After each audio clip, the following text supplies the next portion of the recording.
Graduated from the University of North Carolina at Chapel Hill, I was lucky to land a job teaching elementary and junior high strings in New Hanover County.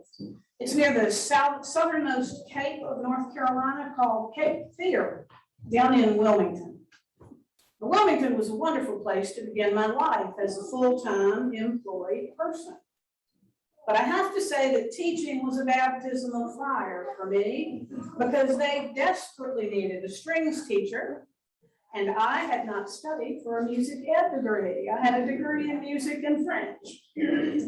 So I never taught in a classroom, ever.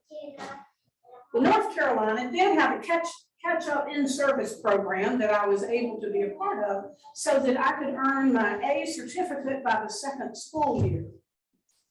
I was also fortunate to have developed friendships with two other strings teachers who mentored me. But in addition, I was also supported by folks in my church, St. James Episcopal Church, right downtown in the historic district. Cornwallis had used it as a horse barn during the Revolution.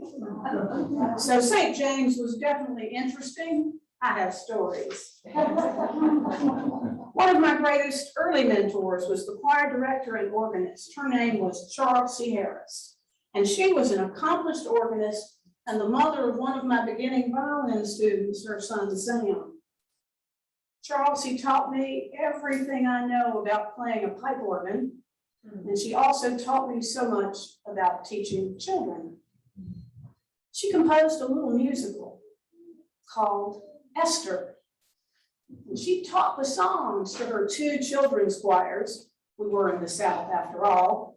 She cast everybody, and she enlisted the priest to be the evil Haman. We all had to say that whenever that name was mentioned, Haman. So we had to listen to the story, see? After all, Haman, he was the bad guy. Everybody also learned how to say the biblical name of King Xerxes with a little bit of a southern twist. Ahasuerus, Ahasuerus. There was a whole song about Ahasuerus, and we all knew how to say it. And we learned about Haman's plot to kill all the Jews. We learned how Esther became queen. We learned how Mordecai was finally able to get to Esther the news of Haman's evil plan to kill the captive Jews. And we learned how this woman, that's a big deal in 1975 or so. This woman saved the Jews from destruction. We learned about the celebration that continues today, Purim, when gifts of food are exchanged still. In 2022, Purim will be celebrated from sunset to sunset on March 16th and 17th. Chelsea engaged the entire church community in this Esther endeavor. Everybody pitched in. We were community. We were young adult, middle-aged, and of course, those who were more seasoned. We all had parts. We were community joined together in joy, in celebration of the grace of God, in celebration of the amazing ministries and courage to which even we can all be called by God. Through Chelsea's creative gift, all of us learned the story of Esther, Ahasuerus, Mordecai, and Haman. Okay. Chelsea's gift also emphasized for us the gift of community, that unique oneness that we shared in God. Our lessons from St. James this morning outlines that same oneness in community. Anybody suffering? Pray for them. Is anyone sick? Pray for them.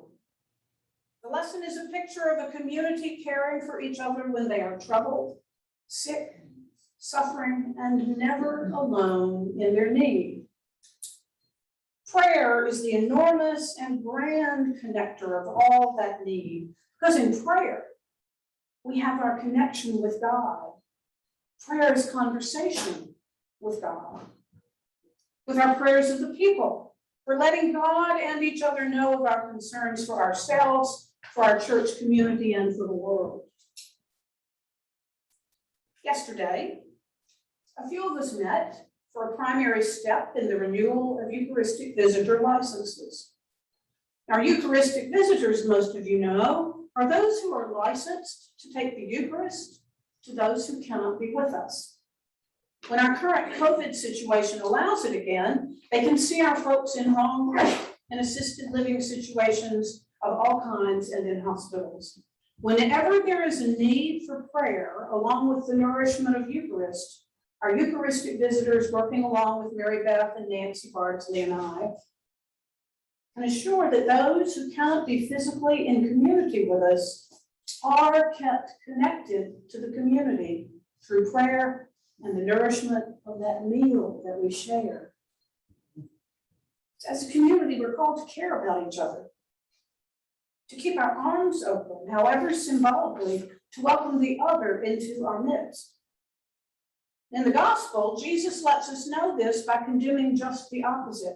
He calls us not to put stumbling blocks, not to keep out people who want to learn more, to be in community, to share in the work and love of God. Jesus said, if we try to raise stumbling blocks, it'd be better if great millstones were hung around our necks and we were cast into the sea. The lesson goes on just to let us know how open we are to be to others.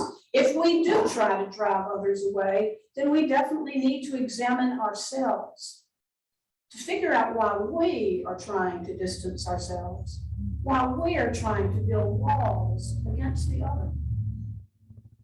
Jesus' great line in John about drawing all people to himself is one that presses upon us the importance of not thinking of ourselves as just a bit too special for words. As a priest, I can tell you that there is an enormous history about power in the church that derives from some folks thinking they're way too special, in total opposition to what Jesus teaches us. One theology of the church said that we were a people gathered around a priest.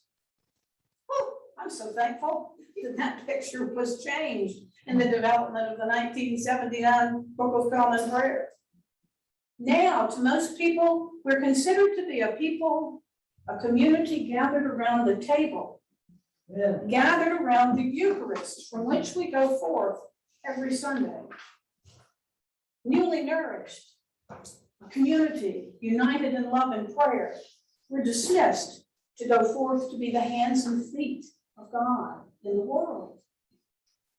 From our communal life, our love and care for each other, our shared worship and our faith, we carry that love and prayer beyond these walls to live out that Christian love that we've learned from our life together.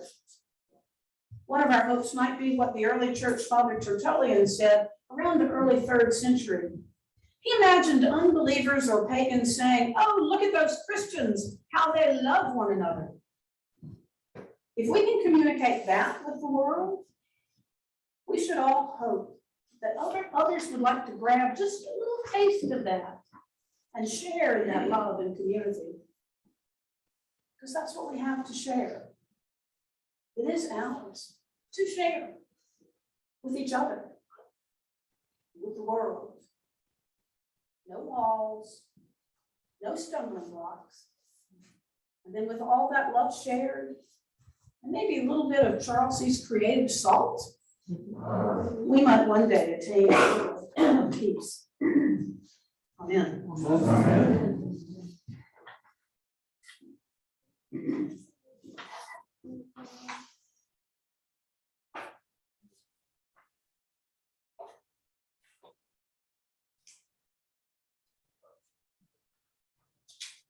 Continuing in our leaflet, let's stand and affirm our faith with the words of the Nicene Creed.